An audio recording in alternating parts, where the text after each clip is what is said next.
video saya kali ini ada beberapa bahasan yang perlu saya share ya. Di antaranya bagaimana cara mengatasi daun anggrek yang kisut atau mengkerut. Kedua, bagaimana cara mengatasi hama yang membandel dan virus yang sungguh sangat menjengkelkan. Yang ketiga, bagaimana cara menimbulkan anggrek melalui akar dan media. Teknik ini sangat sederhana ya, modalnya cuma bawang putih sama air, sangat murah sekali dan tidak ribet. Oke, pertama-tama yang perlu disiapkan adalah pastinya bawang putih ya. Ini bawang putih, siapkan cukup 4 siung ini, 1 2 3 4. Tapi harus dikupas dulu ya, jangan dengan kulit-kulitnya, harus dikupas sampai bersih kayak ini. Udah kupasan. Media yang kedua perlu kita siapkan cobek. Ini cobek atau kalau ada blender ya. Kalau nggak ada cobek cukup. Media yang ketiga ember atau tempat air. Kalau bisa ya, cari tempat air yang kapasitas 3 atau 4 liter sehingga tidak nyampur 2 kali. Namun kalau nggak ada 2 liter cukup. Ini kebetulan kapasitas 2,6 liter volumenya. Semakin halus partikel-partikel dari bawang putih itu semakin mudah larut dalam air. Karena nanti kan yang diinginkan kan bawang putih zat-zatnya sudah terurai dalam air dengan baik. Gitu. Setelah digerus ya kan, masukkan dalam panci ini atau dalam wadah ini ya, yang telah diisi air dari gerusan tadi atau dari blenderan tadi ya kan, masukkan di sini yang sudah diair, kemudian diaduk sampai rata, diendapkan semalam. Jadi caranya diendapkan semalam, terhitung mulai kapan buatnya, biasanya sore ya. Kita buat sore terus kita endapkan sampai pagi. Nah, setelah pagi baru bisa kita pakai. Sekali lagi, untuk 4 siung bawang putih tadi sediakan 4 liter air biar tidak terlalu pekat. Karena kalau terlalu pekat berisiko ya. Memang ada yang menyarankan 4 siung itu cukup 2 liter air, tapi dari eksperimen saya pokoknya terlalu pekat dan begitu mengenai daun langsung melepuh. Perlu saya informasikan bahwa larutan air dan bawang ini ya, setelah dicampur dengan baik, diaduk rata, didiamkan selama 1 malam, jangan langsung dipakai. Jadi didiamkan selama 1 malam ya kan. Tujuannya apa? Agar zat-zat yang ada di bawang putih itu terurai dengan baik dengan air. Itu tujuannya. Makanya harus di blender atau diulek. Kalau yang diiris-iris tadi masih berupa lembaran-lembaran, nggak gampang terurai ya zat-zatnya. Kalau beda kalau di blender atau diulek ini kan gampang terurai. Dibiarkan 1 malam sehingga terurai dengan baik dengan air. Setelah itu tuangkan ke dalam semprotan ini.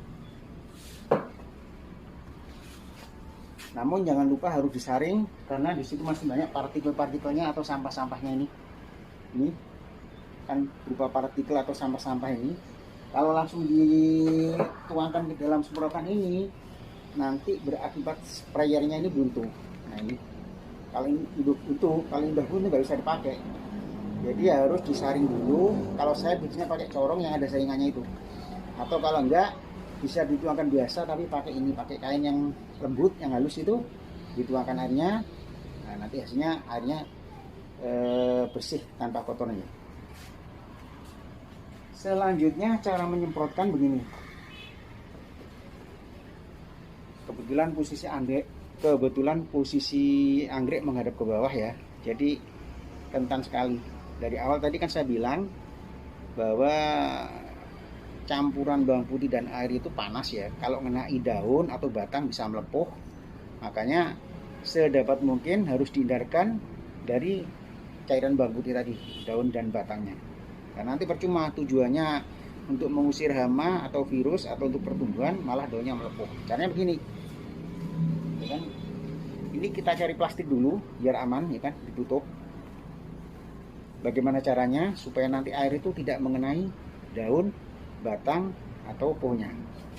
Kemudian setelah itu disemprotkan gini. Ces sampai merata, ya kan? sampai merata, ya kan? Atau cari yang ada celah-celah begini, nah celah-celah begini biar langsung mengenai akarnya ini, kan? Dibuka, jadi jangan pas disambutnya, percuma. Buka sabutnya, ya kan? Harus mengenai akarnya langsung ini. Nah, ini kan set. Setelah di bawahnya tidak ada tetesan, tidak ada aliran, baru plastik pelindungnya yang ada di sini tadi dibuang. Itu guys, lakukan 3 hari sekali aja, 3 hari sekali cukup, asalkan jangan terlalu pekat. Kalau saya biasa sih biar tidak terlalu pekat, makanya saya pakai 4 siung bawang putih itu untuk 4 liter. Kalau orang-orang biasanya 2 liter, cuman kalau saya nggak berani ambil risiko ya, nanti efeknya kalau ngenai daun atau batang bunga bisa melepuh ya. Terus jangan lupa ya, sekali lagi saya sampaikan bahwa larutan air dan bawang putih itu disemprotkan ke media dan akar. Sekali lagi, ke media dan akar, bukan ke daun atau ke batang.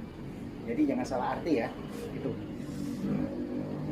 Sebenarnya ada yang lebih bagus lagi kalau larutan air dan bawang putih ini dicampur dengan ACB atau air cucian beras, ya kan? Cuman efeknya kalau pakai air cucian beras itu meninggalkan residu atau bercak ya di dalam medianya. Jadi biasanya kalau pakai air cucian beras itu medianya kelihatan bercak putih-putih itu, terutama di potnya kelihatan sekali. Ada orang yang masa bodoh dengan itu, ada yang nggak senang ya. Kalau saya sih, saya pernah coba sekali tapi ternyata bercak-bercak. Akhirnya terus saya nggak mau pakai itu, cukup bawang putih sama air aja. Tapi memang hasilnya lebih ini ya. Kalau ada campuran dengan air cucian beras, pertumbuhannya lebih cepat gitu loh. Itu aja sih masalahnya kan. Jadi tergantung dari ada semua.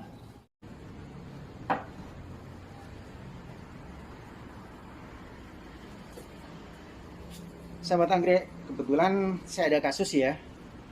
Beberapa hari yang lalu anggrek saya yang saya tempelin di batang pohon kopi roboh karena memang batangnya sudah lapuk termakan apa digerogoti rayap dari dalam ya. Dia udah propos, tahu-tahu kena angin, hujan deras, roboh. Tidak ketahuan karena robohnya malam hari. Kebetulan saya pas lagi di luar kota, karena tidak segera tertangani jadinya seperti ini daunnya. Kisut semua. Ini belum tersentuh ini. Kisut semua nih kan, sangat disayangkan kan. Nah ini kan. Nah, padahal kondisi sudah berbunga, apalagi ini patah. Nah ini kan. Ada beberapa hal yang menjadikan anggrek atau daun anggrek mengkerut atau kisut ya, seperti ini. Ini kan kisut. Nah, mengkerut ya. Nah ini kan, ini karena tidak dapat nutrisi dari akar gitu. Kenapa? Biasanya pada saat musim kemarau kita lupa nyiram. Harusnya kalau pada musim kemarau itu sehari 2 kali ya, atau minimal sehari sekali. Kita lupa 2 atau 3 hari nggak disiram, maka akar tidak bisa mengirim nutrisi ke daun. Artinya daun menjadi mengkeret, ya kan? Ibarat orang kurang makan ya, nggak dikasih makan sama sekali, suruh puasa ya, jadi mengkeret. Terus yang kedua, anggrek ini kelembapannya kurang. Karena apa? Biasanya kalau pas musim kemarau itu kan panas sekali kan, jadi menyerap kelembapan sehingga butuh sekali air. Nah kalau kita tidak disiram dengan siklus yang lebih sering, misalkan sehari 2 kali, itu nanti menjadi kisut. Karena apa? Daerahnya daerah kering, bukan daerah lembab. Karena seperti kita ketahui anggrek itu butuh kelembapan. Lakukan penyemprotan 3 hari sekali sampai kondisi daun sudah tidak keriput lagi atau tidak mengerut lagi. Setelah itu siklus dirubah menjadi seminggu sekali sampai nanti anggrek sehat. Kalau anggrek sudah sehat, lakukan penyemprotan 1 bulan sekali. Sahabat anggrek, yang perlu diketahui, bawang putih memiliki zat hormon yang berguna untuk pertumbuhan, yaitu hormon auksin dan giberelin, di mana perpaduan keduanya sangat berfungsi untuk pertumbuhan anggrek dan tanaman hias lainnya. Di samping hormon tersebut, bawang putih juga mengandung zat antioksidan dan zat anti mikroba ya, dimana keduanya itu berfungsi sebagai pestisida organik. Untuk itu perlu sekali ya kita gunakan bawang putih itu, karena itu fungsi dari keduanya sangat bermanfaat untuk pertumbuhan anggrek dan tanaman hias lainnya. Karena seperti kita ketahui bahwa tanaman hias dan anggrek rawan terhadap semut, kutu daun, kumbang, ulat, cacing, siput, rayap, dan kutu lainnya. Itu yang dapat saya sampaikan ya, mudah-mudahan bermanfaat dan dapat mengedukasi untuk kalian semua. Terima kasih.